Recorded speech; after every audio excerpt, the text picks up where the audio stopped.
এই ভিডিওটা আমার সেই সমস্ত ভাই বোনদের জন্য খুবই হেল্পফুল হতে চলেছে। তোমরা যারা এবছর মাধ্যমিক দিয়েছো কিন্তু তোমাদের এখনও রেজাল্ট আসেনি, তোমাদের অনেকের মনের মধ্যে হয়তো এখন চিন্তা হচ্ছে যে আমাদের তো রেজাল্ট আসেনি, তো আমরা কি তাহলে এবছর আইটিআইতে অ্যাডমিশন নিতে পারবো না? তোমাদের জন্য কিন্তু এই ভিডিওটা কিন্তু অনেক কিন্তু হেল্পফুল হতে চলেছে, তোমাদের যাদের মনের মধ্যে এই প্রশ্নটা ঘুরছে।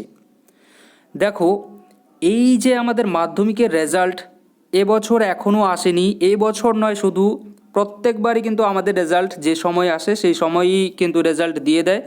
তো সেই অনুযায়ী যেহেতু তোমাদের এখনও রেজাল্ট তোমরা হাতে পাওনি, তো তোমরা আইটিআইতে অ্যাডমিশন নিতে পারবে কি না সে নিয়ে কিন্তু আমাদের আইটিআই এর যে অফিসিয়াল ওয়েবসাইট, সেখানে কিন্তু যখন আর কি আমাদের ইনফরমেশনটি বেরিয়েছিল যে আমাদের আইটিআইয়ে অ্যাডমিশন হওয়া শুরু হয়ে যাচ্ছে এত তারিখ থেকে, সেই যে আমাদের নোটিশটা বেরিয়েছিল সেখানে কিন্তু আমাদেরকে ডিটেলস দেওয়া ছিল যে আমরা কারা কারা অ্যাপ্লাই করতে পারবো এবং কারা কারা পারবো না, প্রত্যেকটা কিছু কিন্তু ছিল। তো আমি তোমাদেরকে বলে দিচ্ছি যে তোমরা এবছর তোমরা যারা আর কি মাধ্যমিক দিয়েছো এখনও হাতে রেজাল্ট আসেনি, তোমরা পারবে কি না এখানে অ্যাপ্লাই করতে, আমি তোমাদেরকে একদম প্রমাণ সহিত আমি তোমাদেরকে দেখাচ্ছি। একবার তোমরা শুধু দেখে নাও। দেখো, এই হচ্ছে তার অফিসিয়াল নোটিশ। এই নোটিশটার মধ্যেই কিন্তু আমাদেরকে যদি আমরা ভালো করে দেখি, প্রথম পেজটার মধ্যেই আমাদেরকে কিন্তু এখানে স্পষ্টভাবে লিখে দিয়েছে।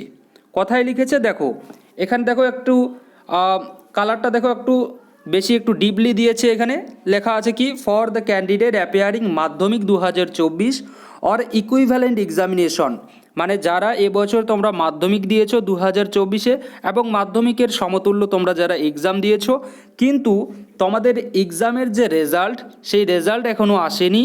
তো যখন আর কি তোমাদের রেজাল্ট আসবে, যখন তোমাদের মাধ্যমিকের রেজাল্ট আসবে তখন থেকে তোমাদেরকে কিন্তু 7 দিন মানে 1 সপ্তাহ কিন্তু তোমাদেরকে সময় দেওয়া হবে এই যে আমাদের আইটিআই এর ফর্ম আছে, ফর্ম ফিল আপ করার জন্য। ঠিক আছে, আশা করি আমি তোমাদেরকে বোঝাতে পারলাম যে তোমাদেরকে সময় আদৌ দেওয়া হবে কি না। তো তোমাদের কোনো চিন্তা করার কোনো দরকার নেই আমার ভাই এবং বোনদের। এখানে স্পষ্টভাবে লিখে দিয়েছে যে মাধ্যমিকে তোমার যে আর কি রেজাল্ট যখন আর কি আসবে, তোমার মাধ্যমিকের রেজাল্ট আসার ওই দিন থেকেই তোমাকে কিন্তু 1 সপ্তাহ কিন্তু তোমাকে সময় দেওয়া হবে। এখানে স্পষ্ট লেখা কিন্তু আছে 7 days কিন্তু তোমাকে will be given for application after date of publication of result of Madhyamik 2024 বা মাধ্যমিকের সমতুল্য যে এক্সাম আছে তার জন্য। আশা করি বোঝাতে পারলাম। তো চিন্তা করার কোনো দরকার নেই, মাধ্যমিকের রেজাল্ট আসুক আগে, তারপরে তোমরা ফর্ম ফিল আপ করো, একদম ভালো করে ফর্ম ফিল আপ করো যাতে তোমাদের কোনো রকমের কোনো অসুবিধা যাতে না হয়। Thank you.